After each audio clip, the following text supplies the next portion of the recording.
കേന്ദ്ര സർക്കാർ നടപ്പിലാക്കിയ VBG റാംജി പദ്ധതി പിൻവലിക്കണമെന്നാവശ്യപ്പെട്ട് കേരള സ്റ്റേറ്റ് കർഷക തൊഴിലാളി യൂണിയൻ മലപ്പുറം ജില്ലാ കമ്മിറ്റിയുടെ നേതൃത്വത്തിൽ ഹെഡ് പോസ്റ്റ് ഓഫീസിലേക്ക് മാർച്ചും ധർണയും നടത്തി. ധർണ KSKTU സംസ്ഥാന വൈസ് പ്രസിഡന്റ് E. ജയൻ ഉദ്ഘാടനം ചെയ്തു. തൊഴിലുറപ്പ് പദ്ധതിയിൽ 60% കേന്ദ്ര സർക്കാരും 40% സംസ്ഥാന സർക്കാരുമാണ് വഹിക്കേണ്ടത്. ഇതിൽ സംസ്ഥാനം വിഹിതം അടക്കാതിരുന്നാൽ കേന്ദ്രം നൽകുന്ന വിഹിതവും ലഭിക്കില്ല. ഇതോടെ ഈ പദ്ധതി തന്നെ അവതാളത്തിലാകുമെന്നും ഇങ്ങനെ ഈ പദ്ധതി നിർത്താൻ കേന്ദ്ര സർക്കാർ തീരുമാനമെന്നും ജയൻ ഉദ്ഘാടന പ്രസംഗത്തിൽ പറഞ്ഞു.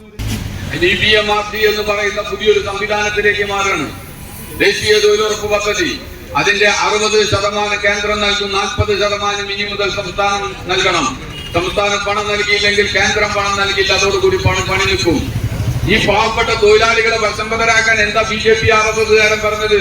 ഇതുവരെ 100 ദിനമാണ് തൊഴിൽ കൊടുത്തത്, ഇനി 125 ദിവസം കൊടുക്കും.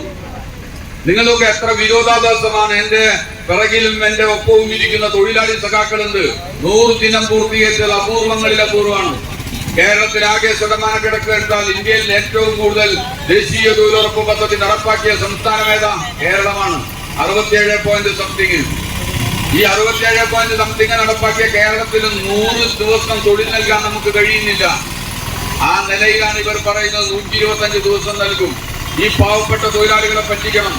ദേശീയ തൊഴിലുറപ്പ് പദ്ധതി നശിപ്പിക്കുന്നതിനെതിരായി ഇന്ത്യ രാജ്യത്ത് ഉയർന്നു വരുന്ന പ്രക്ഷോഭങ്ങളിൽ നിന്ന് തൊഴിലാളികളെ മാറ്റി നിർത്തണം, അടർത്തി നിർത്തണം, ഭിന്നിപ്പിക്കണം. അതിനുവേണ്ടിയുള്ള നിലപാടാണ് സ്വീകരിക്കുന്നത്.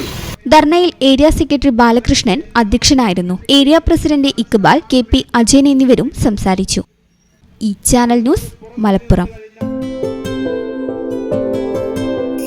15 വർഷങ്ങളായി ഈ തിളക്കം നമ്മെ ഭ്രമിപ്പിക്കുന്നു.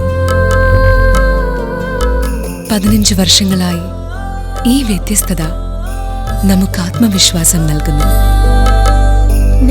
15 വർഷങ്ങളായി നമ്മുടെ ആഘോഷങ്ങളിൽ ഈ പാരമ്പര്യവും പങ്കാളികളാണ്. ഒരു ദേശത്തിന്റെ ആഭരണ സംസ്കാരം രൂപപ്പെടുത്തിയവർ. ഞങ്ങളെപ്പറ്റി നിങ്ങൾക്കല്ലേ കൂടുതൽ അറിയുന്നത്?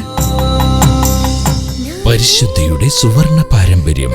Hayat golden diamonds, Valanchery.